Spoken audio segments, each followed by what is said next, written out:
Hi everybody, welcome back. We have been working on this leg of lamb video for about 2 months now. So if you guys have been here for a while, we've been patiently waiting and it is finally time. So let's get to it. All right, we need 3 things to get started. We need our leg of lamb, could also be goat or venison. We need a curing agent and some kind of a vessel for our cure. So today I'm using a 2-tub system.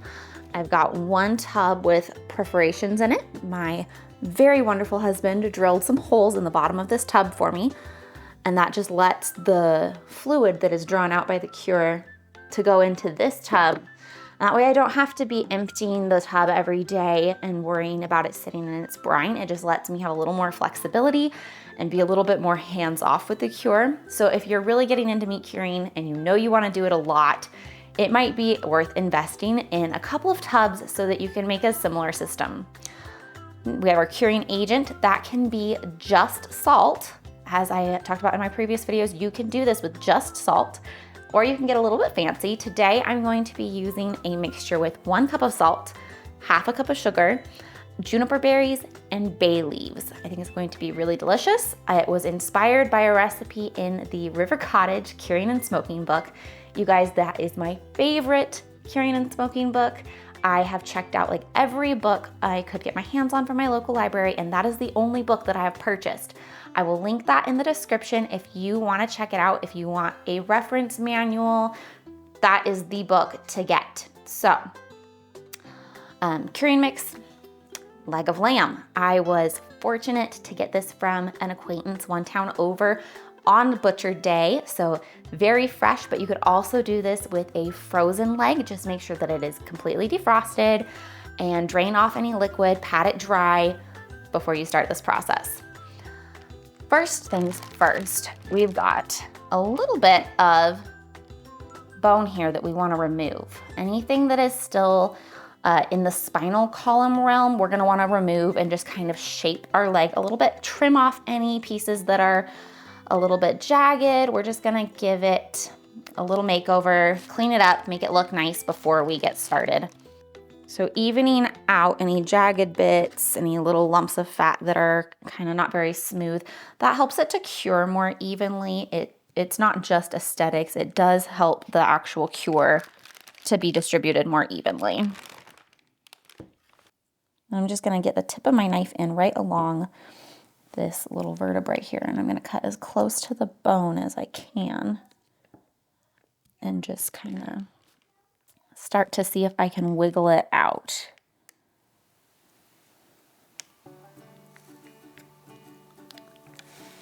Try not to cut into any of the whole muscles around it, but just to go right along the edge here and get this bone out, and then we'll clean up around when we get it out. It takes practice every time. I always second guess myself. So if you're not really familiar with butchery, don't stress about it. Try to follow the lines, okay? It's just, you can see the muscles, you can see the bones. Try to cut along the lines and stick to that as much as possible. And it's just like connect the dots. You trace the contour of the bone as much as you can. You follow the whole muscle groups, and you won't mess it up too badly. It might not be professional, but you'll get it. And the more you practice, the easier it'll get.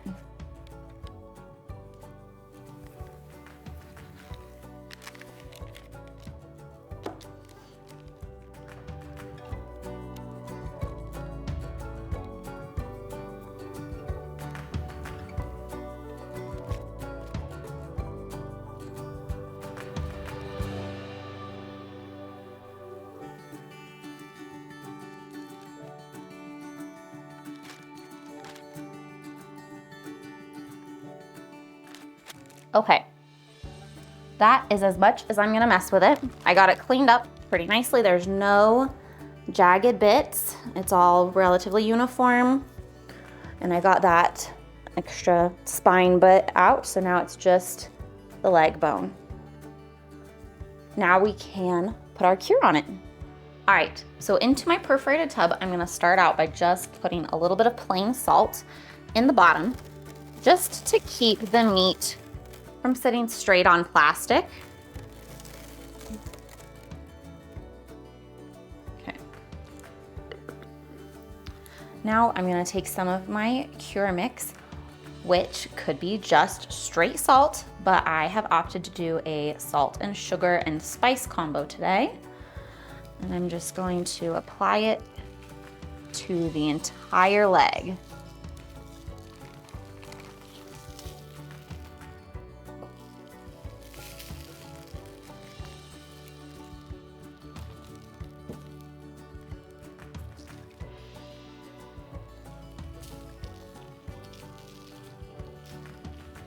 Make sure you're getting all the way up the leg too.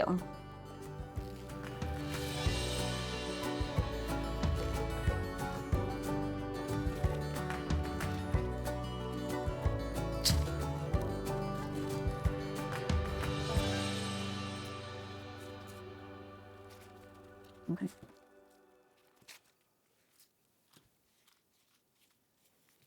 Okay. Shake off any excess, but whatever has stuck is gonna do the trick. Then we just set it in our tub. Just put your leftover cure in a little Ziploc bag or in a mason jar and set it somewhere out of the way because you're gonna need it in a few days. This is probably going to need a second or even third application of salt, but we'll just have to wait and see what the meat needs. So I'm gonna go set this in a cold, dark place. You could put this in your refrigerator, or if you have a cold pantry like I do, or a root cellar that is mouse and bug proof, you could put it in a root cellar or a cold pantry or a refrigerator, somewhere that is between 35 and 50 degrees-ish would be probably the max temperature range. And since I have holes in my tub, I'm not gonna check on this probably for about 5 days. If you do not have holes in your curing vessel, you're gonna wanna check on it daily to make sure you're pouring off the brine. That's really the only way that this is gonna be over salted. When you have it in a brine, it experiences osmosis, so it's actually drawing a lot of salt water in. And the percentage of salt that you have in a brine matters. Whereas if we're just doing this, kind of salt box method, dry rub cure, the measurements don't need to be as precise, right? We don't need to be weighing out the grams and the ounces because we're just going to apply this cure as needed.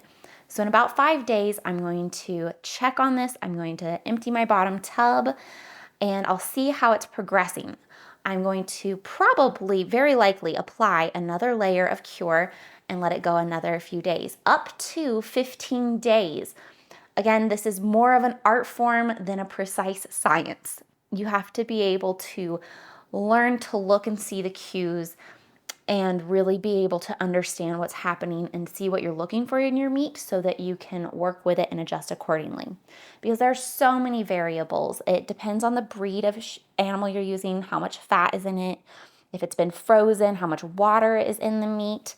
There's just so many variables that it's really hard to say, you do X, Y, and Z and you get this. You need to be a little bit more adaptable and be able to take the time to see the signs and listen to what the meat is telling you. So I'll bring you back in a few days when I check on this meat and see if it needs some more cure.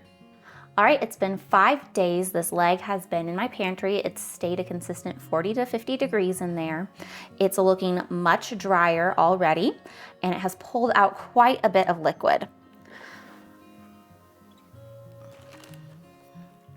Plenty of liquid in the bottom there. We're just gonna dump this out, restack them, and we're gonna add another layer of salt. And again, whatever sticks is enough.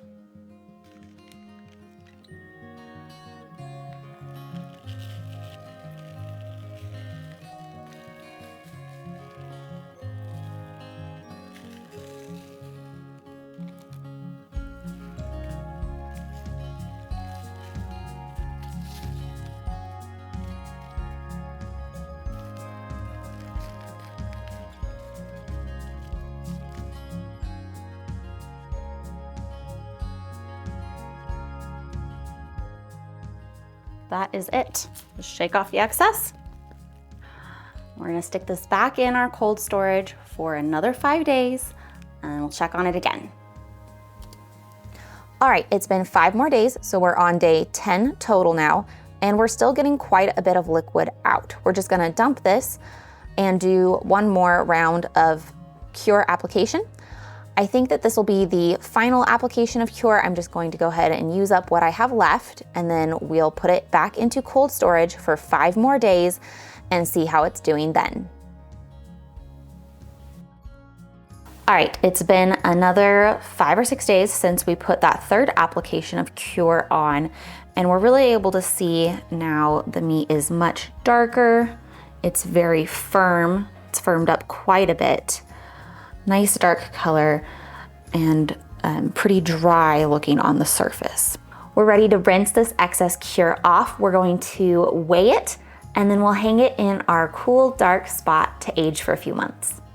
All right, we're gonna go ahead and weigh it because this is something we're gonna eat raw like a prosciutto. I want to just double check that it has lost 30% of its weight when I'm ready to eat it. So once you get a feel for this and you're more comfortable with it, some people don't weigh it anymore. They just kind of go by feel and by sight, but I'm new enough that I still like to weigh everything first.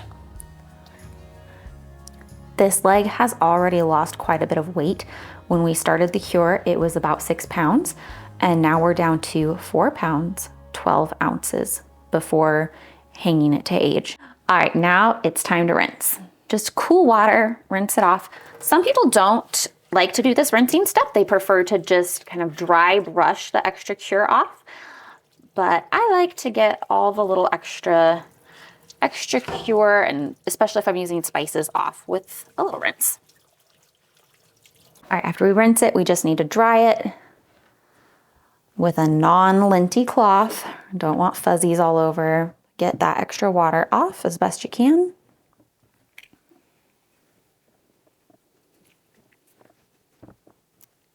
You could use butcher's twine or a meat hook. Fits right in that tendon really well. And we're gonna go stick this in the pantry.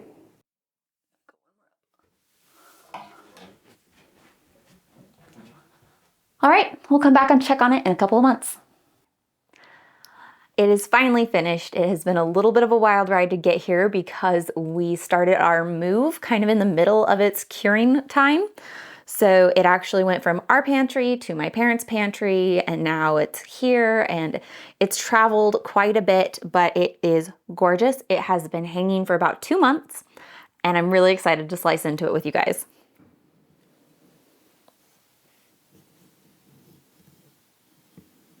Oh my gosh, it's actually so nice and soft.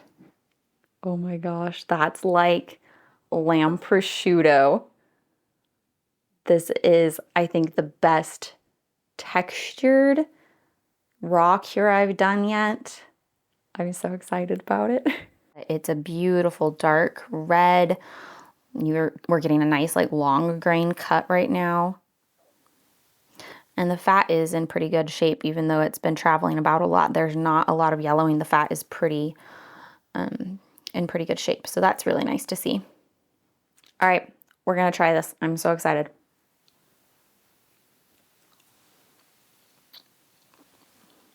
Oh my goodness. This is my favorite thing I've made to date. This is amazing. It's so soft. It's silky smooth. And the flavor is incredible. You guys, Cure a leg of lamb. This is definitely so far my very favorite. And until now, you know, the bacon is so good. And I love the cured loins. I have loved those. Those have been amazing snacking. But this is like a whole nother level of delicious. I am absolutely tickled pink right now. This is tasty.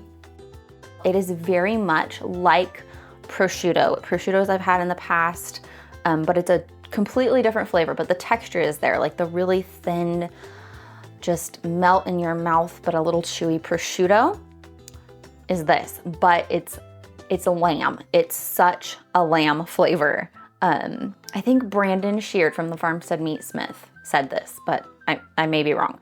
That it is like sheep liquor. It is distilled, and I didn't really know where he was going with that until right now. This is like really concentrated, amazing flavor, The herbs come through really subtly. This just is a really wonderful culinary experience. This would be amazing on any snack platter, charcuterie board.